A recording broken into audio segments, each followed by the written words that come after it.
Hello boys and girls, ladies and gentlemen, Peter here from All Jiu-Jitsu with episode number 17 of our business podcast. Our special guest today is a world champion, an extraordinary grappler, and overall a very nice guy, Mahamed Aly. Of course, once again, we're not here to talk about his competitive accomplishments. Since he was a brown belt, Mahamed has been building a vast online community through various channels including YouTube, podcasting platforms, Telegram channel, and so on. Today he's an athlete with some of the largest following in the sport. In this episode, he's sharing the story of how he got started and also some ideas that current athletes could use to build their own communities. As always, we hope you enjoy this episode, and if you do, please help us out by subscribing to our YouTube channel, following us on Spotify, and giving us a 5-star review on Apple Podcasts. You can also give us a follow on Instagram at All Jiu-Jitsu. So we are getting started. Ali, thanks very much for joining our podcast. Thank you very much, man. Thanks for having me. I'm sorry about the delay. We've been planning this for over 2 months now. Yeah. And yeah, I think now it's going to be great, Whenever it happens is always good. And as I said, I know you're a busy man with all your own podcasts and the stuff you're doing. And the reason you are busy is actually the reason I want to talk to you. So as I mentioned to you briefly, I see in what you are doing something that nobody else is doing, or very few people are doing, and it's not about actual jiu-jitsu, and it's not about the world championships that you're winning. It's more about the community that you're cultivating. So tell me briefly first about what you actually, because I see certain things, but I might be missing 1 or 2 channels that you are using to communicate with your audience.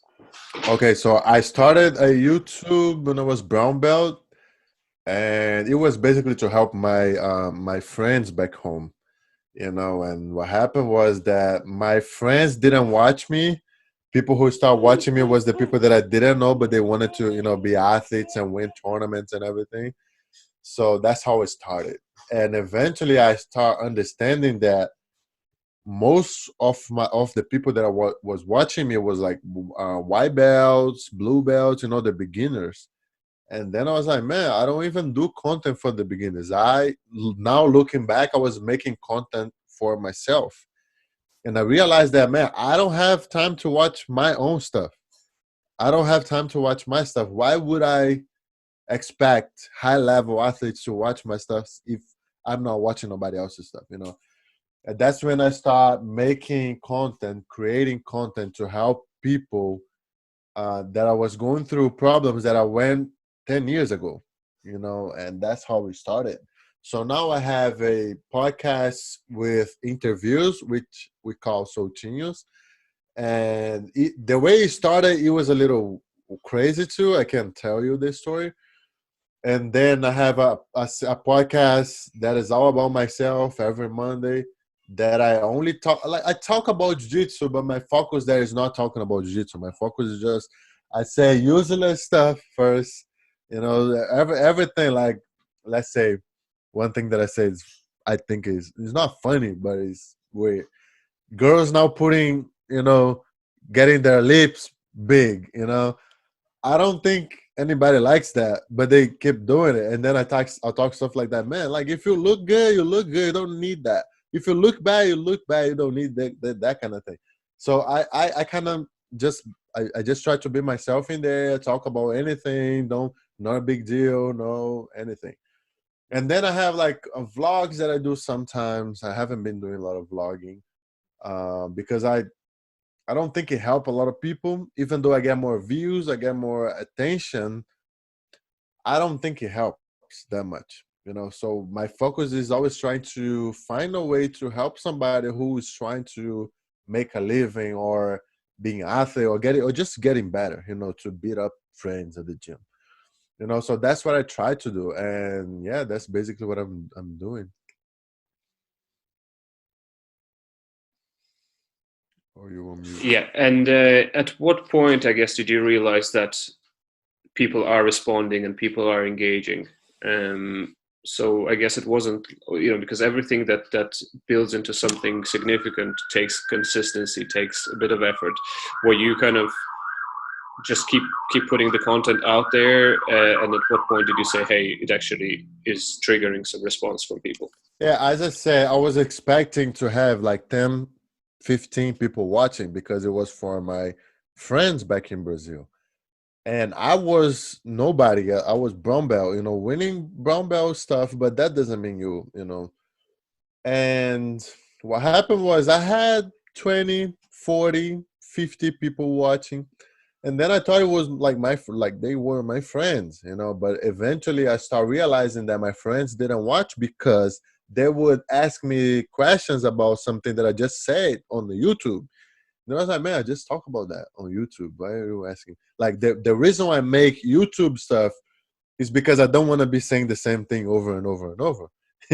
So if the thing is in there, just watch and should be fine. And that's when it started. It was 10, 15, 40 people, and then it became 100. And then I was like, man, imagine 100 people sitting here and watching me.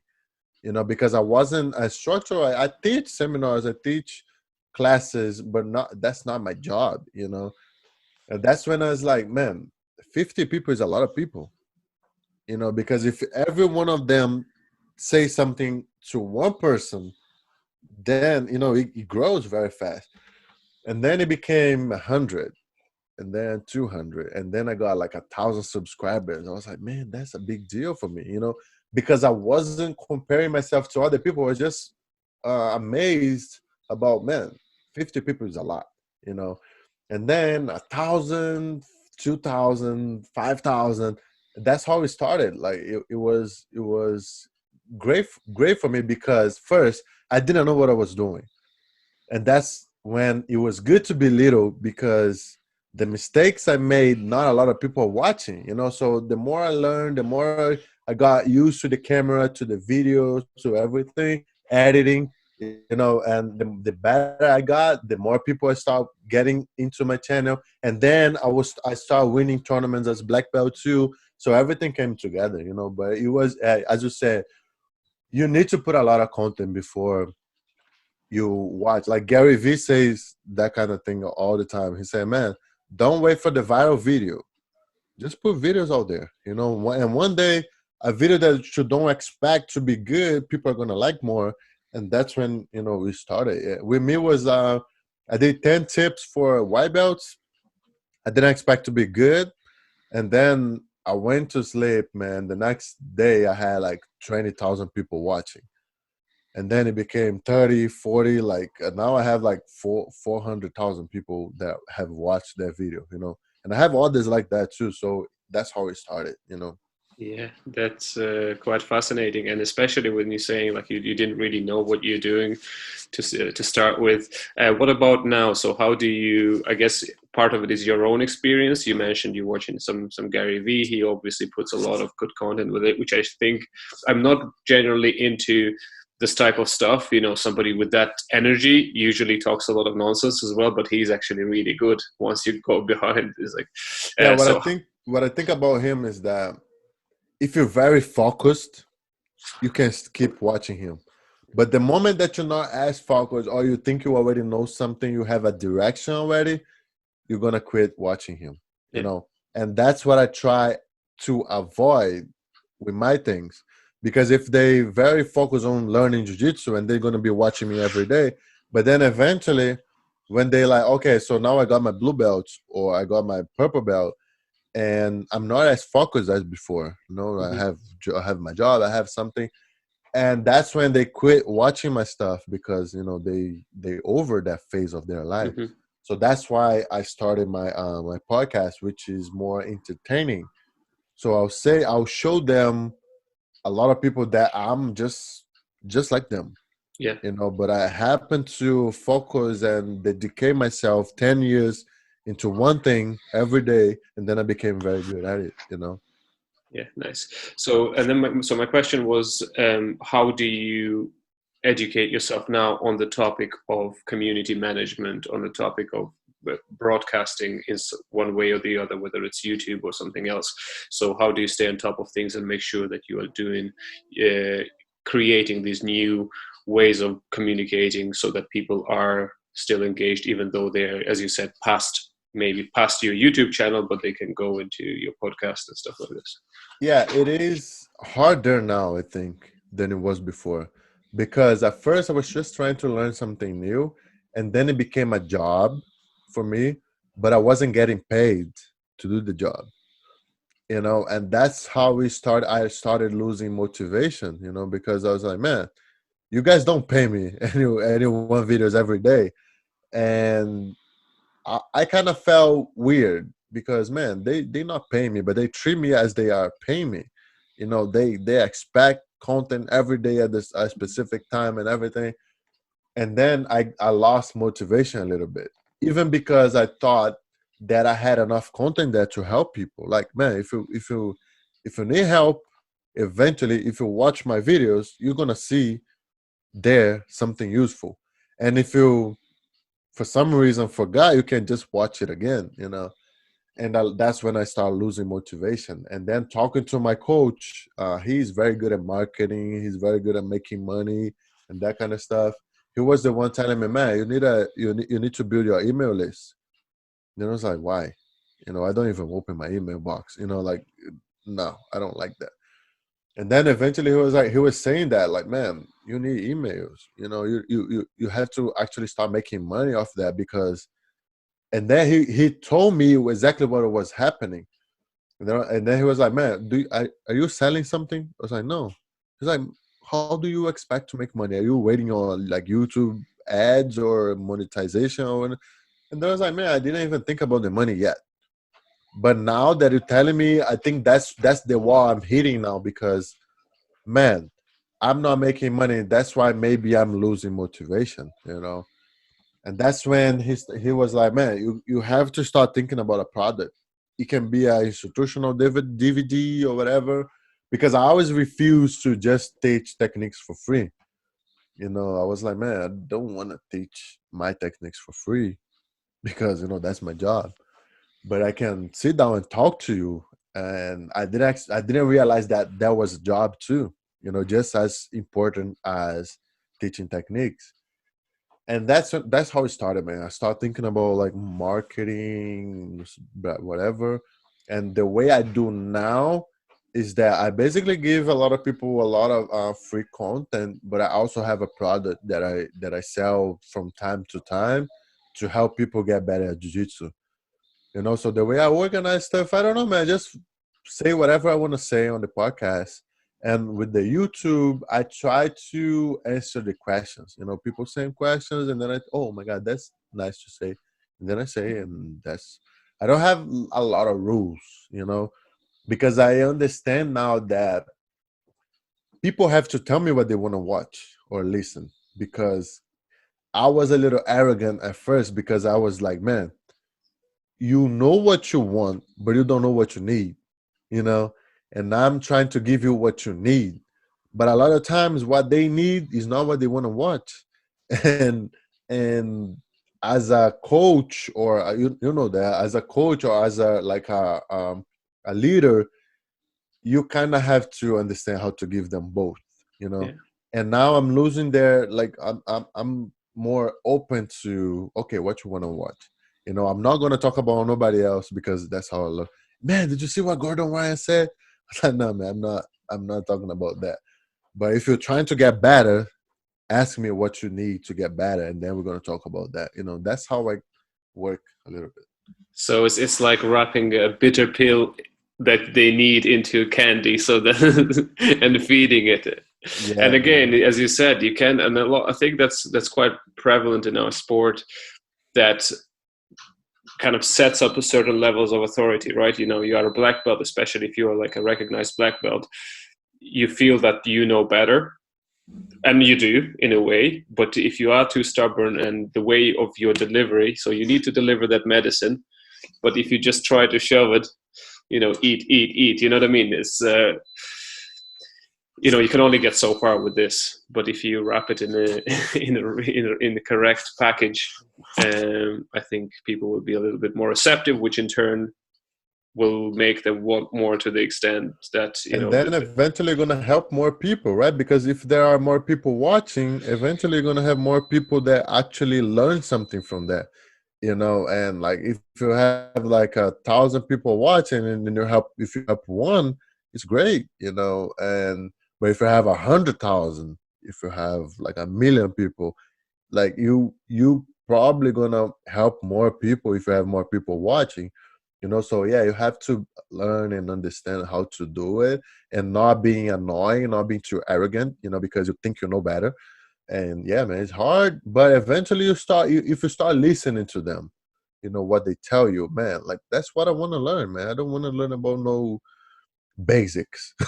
I don't want to learn about no basic. I want that lapel guard or 50-50 or whatever. And then you're like, oh man, okay, but how can I teach basics and also show them? So that's the hard part. Yeah, and I guess it's easier now for you because, like, once you've built up a body of people, a massive following, huge following, like thousands of people, like this for sure. There's no lack of questions, right? If in the beginning, when there are only a few people, you basically had to create a question in your head and answer it. Now you literally just have to listen and then use your knowledge. So to an extent, it should be easier, right? Is that correct understanding? Yeah, right now it's easier than when I started because now you have a lot of YouTubers. So you can kind of see what they're doing, like the response they're getting. So if you want to have a lot of views, you go to their channels and see what is the what is the videos that people watch the most. So let me try to replicate that, on with my own way, putting my own personality. Now is a little easier, but back then I didn't know, like I didn't even know like so many people watch YouTube for jiu-jitsu because I never did. And I was like, man, people do really watch this. And also I had a little problem that every jiu-jitsu guy, the respect ones, the black belts, they were all against jiu-jitsu on YouTube. So they're like, man, don't master YouTube, they call in Brazil. Man, don't go to master YouTube, man. You have a coach here, don't go to master YouTube. And then in my mind, I was like, okay, let me see what they have on YouTube. And all the content, a lot of people teaching, doing a lot of stuff I didn't agree with. So I was like, man, do I really want to put my content among these all other people doing bad stuff? And I was like, yeah, because that's going to be even easier. Because if they really bad, no quality or whatsoever, can do, and if I put my things that I judge it and I assume that's better because I lived this thing for a decade, maybe it can have a good results. And the result for that was that like Fabio Gugel is now doing, a lot of other people are doing. So maybe I was right. Yeah, and that, as you're right in saying that, even like when I started, remember those, I would drift into YouTube. Like I would be working, and sometimes I think my work coincided. My start of my work coincided with my start of jiu-jitsu, and as a beginner after university at work, I didn't have much to do, so I was always like watching jiu-jitsu videos, and a lot of it was nonsense. And it was nonsense purely because, as you said, the reputable instructors, the good black belts, they just never went into YouTube because they were so traditional and so conservative. Like, no, jiu-jitsu has to be taught in the class, and suddenly now, as I said, it's your caliber, you world champion. Like, and I don't know anybody who doesn't put stuff on YouTube now or some form. So I guess you're the trendsetter in that regard. But it was only a matter of time. Um, in terms of your stuff that you are delivering, so the content, so you said part of it is you just literally talking about yourself, so you have a fascinating personality. I guess people like that. You talk about technique, and is there some form of a mental training part as well, is there? Yeah, what I try to do is that I try to invite people who understand a lot of like the mental part. But I now also with my product, what I did was I understood very early that just technique, if you know a lot of techniques, let's say if you know all techniques and you go to the tournament with only that, you're not gonna win. Because when you go to the tournament, you have anxiety. you're nervous, you sometimes don't work out, you're weak, or you get tired, or you don't believe in yourself, or you don't know the rules, a lot of other stuff can make you win or lose a tournament.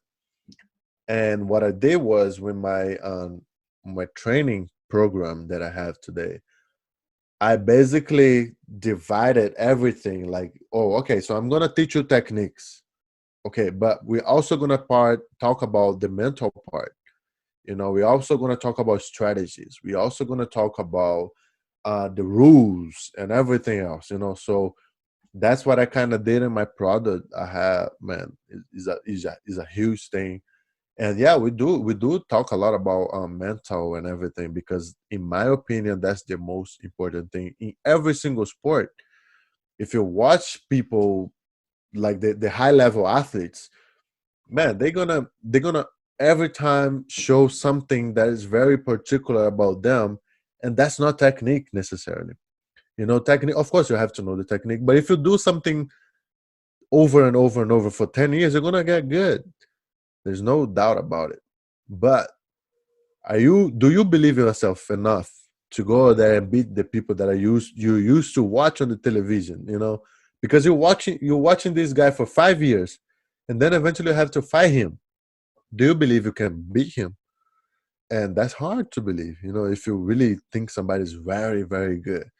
And first you have to believe, but it's not easy. You have to understand, you have to visualize, you have to do a lot of other stuff for you to one day get there and be ready to, win and beat those guys. So yeah, we talk a lot about that all the time. So I presume this is something that you went through yourself, right? Something Yeah. that you've experienced, and so is it from your coach that you embraced this, or was there something that you? And how do you capture these concepts so that you can deliver them with authority? Because I guess to deliver a comprehensive course like this, almost you can't just turn up, switch on the camera, and start talking, right? It requires some form of thought. It requires capturing things. So how do you do that? So what happened with me was that because I'm from a small team, I'm not from Atos or Alliance or any checkmat or a big team. Because what happens when you train at Atos, for instance, like if you train there, you're gonna get there, you're gonna see world champions every day. So basically what you need to do, just to copy what they do. See everything that they're doing, go there and ask, They're gonna every day give you a little bit of the champion mindset, right? So eventually, when you reach your brown belt, you're ready because you're there, you're watching. You can just watch it, copy, and make everything that as they make, and you're gonna eventually get good. Of course, you need some other stuff, but basically, you're gonna know what to do. You know, but because I was from the small team, I went through a lot of times that I didn't know what to do because I was by myself. I didn't have world champions to look up to. I didn't know what world champions did, how much they drill, how much they do, some kind of stuff. So because of that, I think I built a lot of knowledge about myself. Like going to the tournaments and didn't have a coach for a lot of times. Most of my career I didn't have a coach, and doing those kind of things, traveling by myself, fighting by myself, and like simple things like hydrate in the tournament when you're by yourself, it is a little harder, when you have somebody, man, give me the water, let me drink, so stuff like that makes a lot of difference. So because I was by myself a lot of these times, I think I developed a lot of knowledge about what was going on, because a lot of times if you have somebody to tell you what to do, you kind of don't know what you're going through.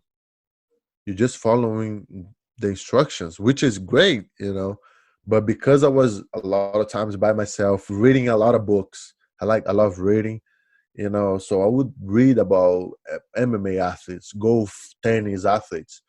So I kind of picked up a lot of the knowledge from books and from experience and from my coach too, So a lot of that. Yeah, that's very fascinating. And your predominantly you're broadcasting to a Portuguese speaking audience, right? So a lot of Brazilian guys, not so much English. Is that a deliberate step, or why so? Or is it just purely capacity, right? You can't really. No. What happened at first was that because I saw all Brazilians coming here and teaching in English, I kind of felt bad for Brazilians at first. Mhm. Because I was like, man, you are Brazilian and now you're here. Of course you have to make money. Of course you have to make a lot of stuff. But why do you just turn your back on your people? You know? And for me, it wasn't a money thing at first. It was more like, man, I want to help. And I know Brazilians are great. I know we can learn this and we can be great too. But I see that a lot of people wasn't doing this. They were just I don't know. I don't know the reasons. I understand everybody have to eat. But in my mind, I was like, man, let me help Brazilians a little bit, you know. And now that I see everybody now is doing Portuguese, I'm kind of like, okay, so now I think it's time for me to, do both or do English too. So it wasn't I first I didn't expect to grow that much. I was just, man, I'm gonna help those friends over here, and then that's it. And I felt better speaking Portuguese when I first started my stuff. I didn't even speak English, So that was just a matter of, man, I want to help. And I think Brazilians need more help because you see Marcelo Garcia, Mendes brothers, Kina Cornelius, they're all doing in English, Caio Terra, they're all helping Americans, which is great. But I kind of want to do, in Brazil to help, to be able to help a little more. So that was the reason. Yeah, to put that kind of modern take on jiu-jitsu and delivery on top of the kind of structures that are already in Brazil. So yeah, that's pretty amazing. And when you talk about your product, so what form does your product, what shape does your product come in? Yeah, it's 100% online. So what I do is that I basically record everything at home. Because one thing that I noticed is that a lot of people, one, they think they don't have the time, or two, they think they don't like to read.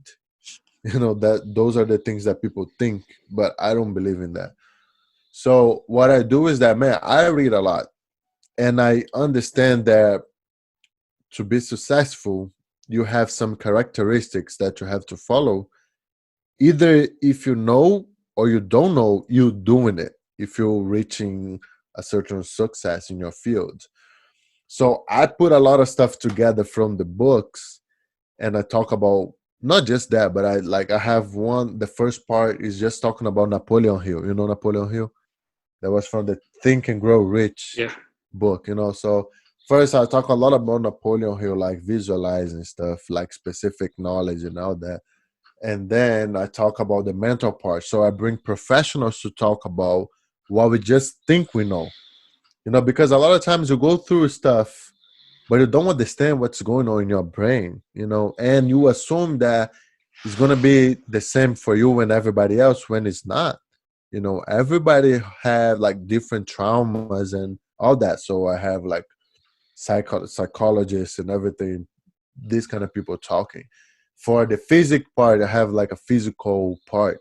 So I have my instructor, strength and conditioning coach, talking about what I do and why I do and when I do. So talking about periodization too, because people think they have to train the same way all year. When it's not true. You have seasons and you have ups and downs and everything. You sometimes get hurt.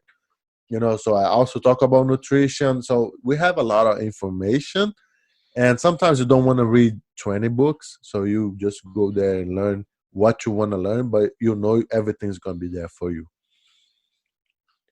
Yeah, it's interesting how bringing a specialist as you do can add extra authority to an extent to whatever you're saying, right? Because sometimes I guess people can look at you and say, "Oh, you're a great athlete," But you don't know.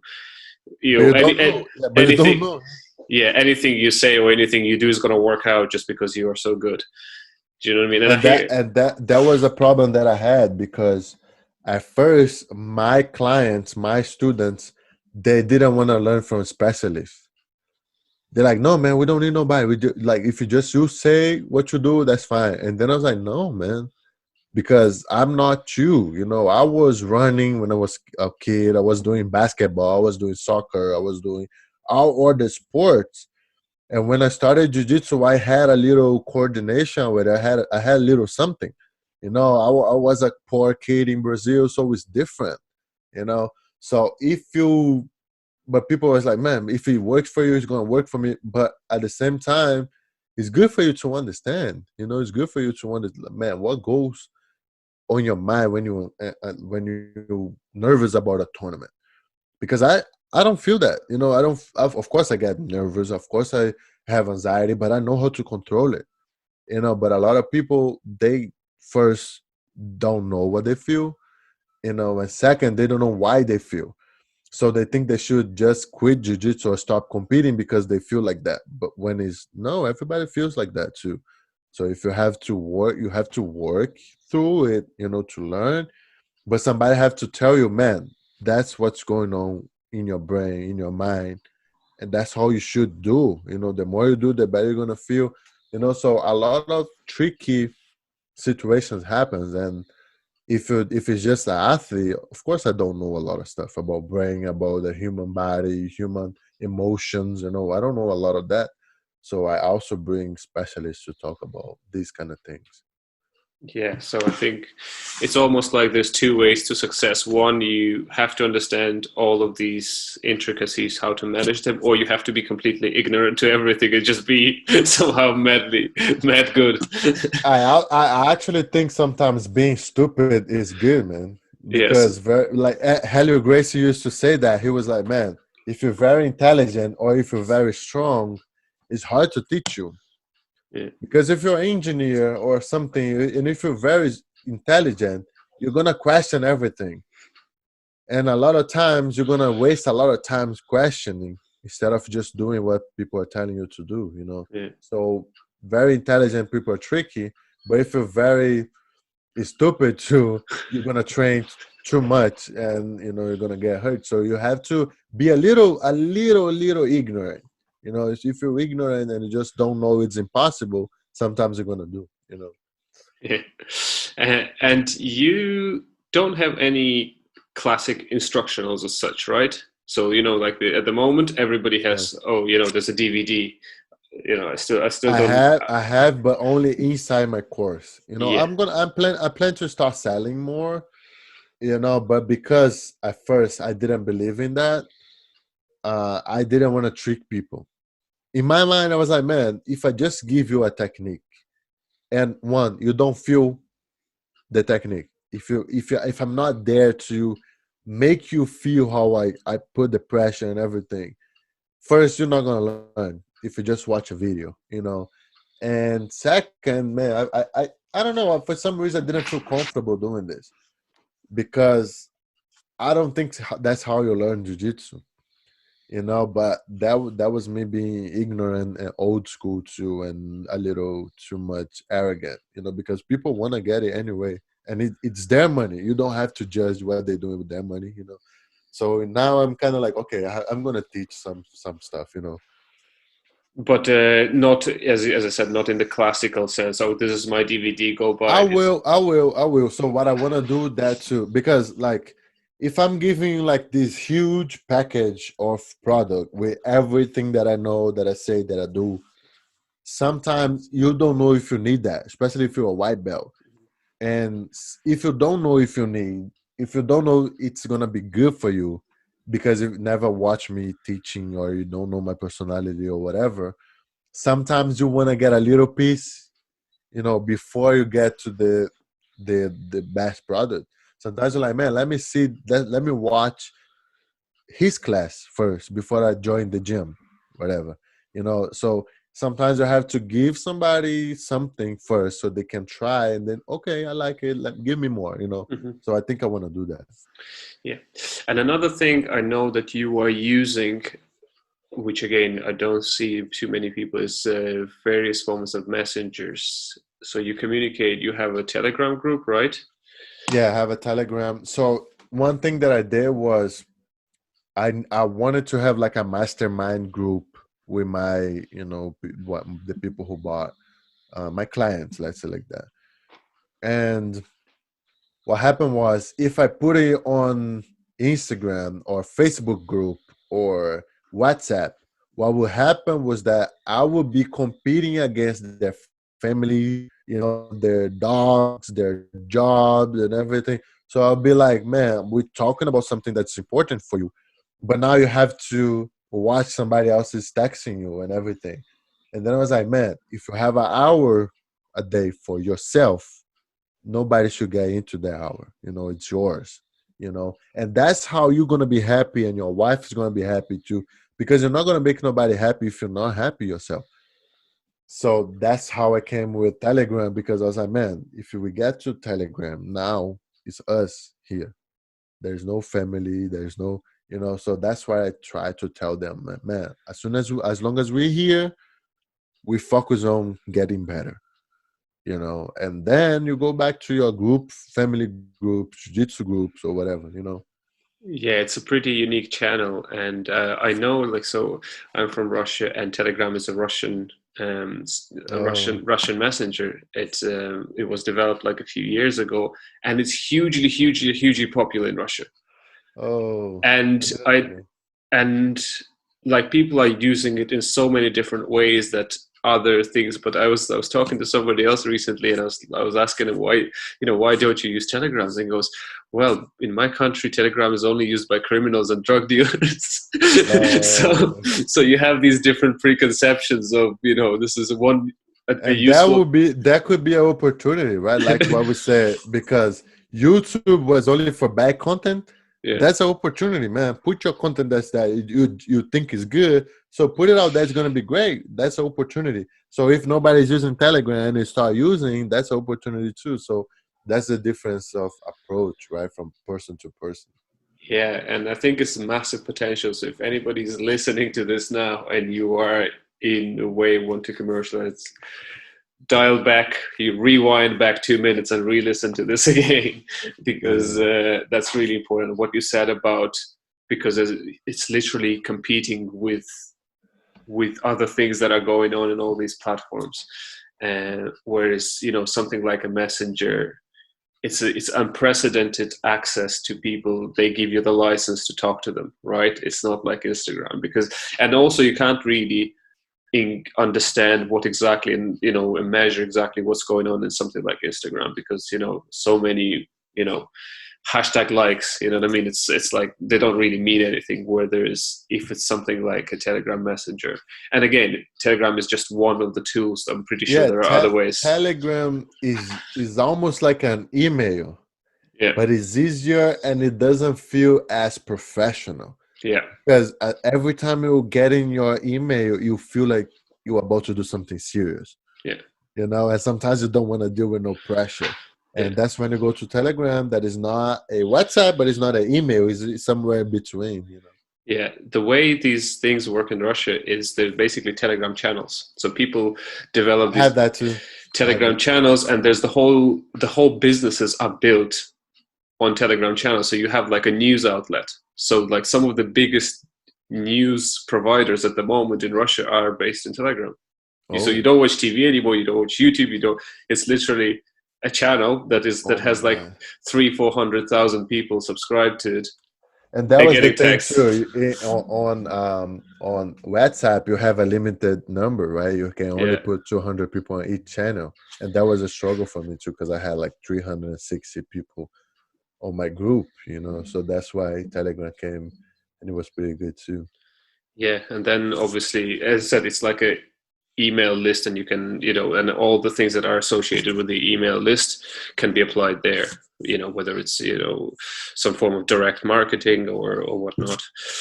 So yeah, I think that's why I think. So when I saw you doing this, I was like, okay, this definitely. He's definitely knows what he's doing, because it's a hugely powerful tool. So yeah, that's very nice. Another, just a kind of broader question to wrap it up, is in relation to the state, and that's kind of the question that I often ask kind of most of my guests on the podcast, is the state of Brazilian Jiu-Jitsu as a sport, the professionalism, the monetization to the extent, but what I would like to see and what most of us would like to see is obviously the sport growing and people being able to live off the sport. Okay, there's only a small number of people that are destined to be world champions. So how do we make the steps to grow? If you have any ideas that you cultivating in your head, um, or maybe not, maybe you say, I don't know, we just keep selling Yeah, instructionals. there are two different things. If you're thinking about an individual or if you're thinking about a sport. Like if an individual want to be good and make money off jiu-jitsu, I think they have to stop saying or acting like they super good and nobody and shit. Because most people are like, man, I'm a world champion. Here's my medal. You shut up and listen what I'm saying. And you buy my thing here. So they don't give anybody anything. And they expect people to spend money with them. Some people will, but like I think you can make and be more like less stressed if you're just nice. I think people are wasting time and energy being, like, man, you feel already super good. You don't have to be telling that all the time. People know. Like if somebody's watching you every day, they know you won worlds. They know you won tournaments. You don't have to be saying that all the time, And that's something that I try to do. I never talk about what I accomplished. Like most people already know that. And if they don't know, good. They're not there because I want stuff. They are there because they actually want to get better. They don't care about Muhammad. They don't care about my life. They care about themselves. And if I can help them to get better, that's when I end up making money, and making friends. So if you make friends and money, man, like you stress free and you happy, and people are gonna be happy when you win, and people are gonna be sad when you lose. But I see that a lot of people they just waste a lot of times being, hey man, shut up and listen what I'm saying because I'm super good. And then people watch them really because they are good, but eventually they're not good. Somebody else is gonna come. So for an individual. Now, I think, man, we're not MMA fighters. We're not gonna punch each other in the face. So, man, I think if you're nice to people, if you just give people something, people naturally gonna try to give something in return. So for money wise, I think you gain way more being nice than you waste being a like, and that's what I try to tell people, but they don't understand because they live their life of ego. And that's normal, that's good, that's being an athlete. If you're an athlete, man, your ego is high. You're always trying to get better. You're always trying to be the best. You're always trying to be the first. But you have to learn how to separate.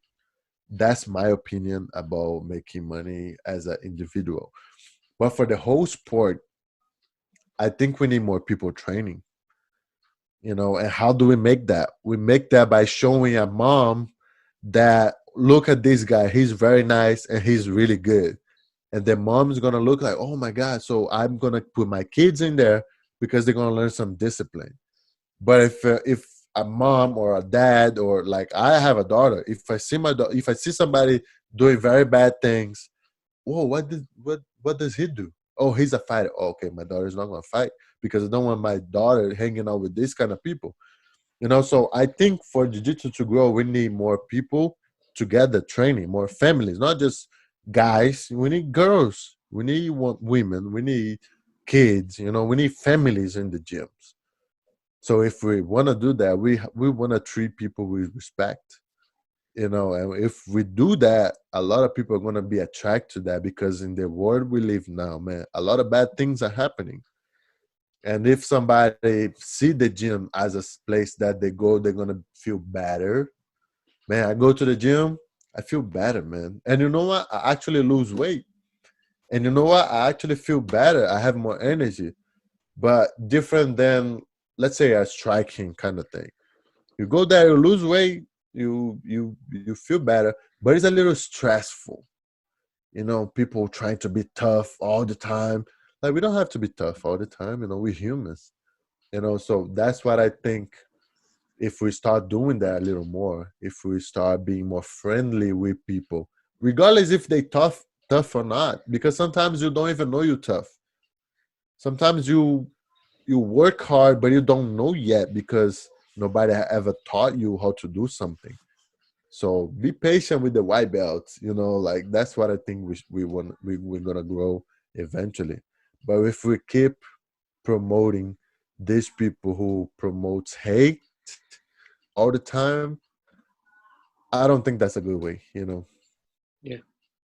Yeah, and it's such a immense value in Brazilian Jiu-Jitsu.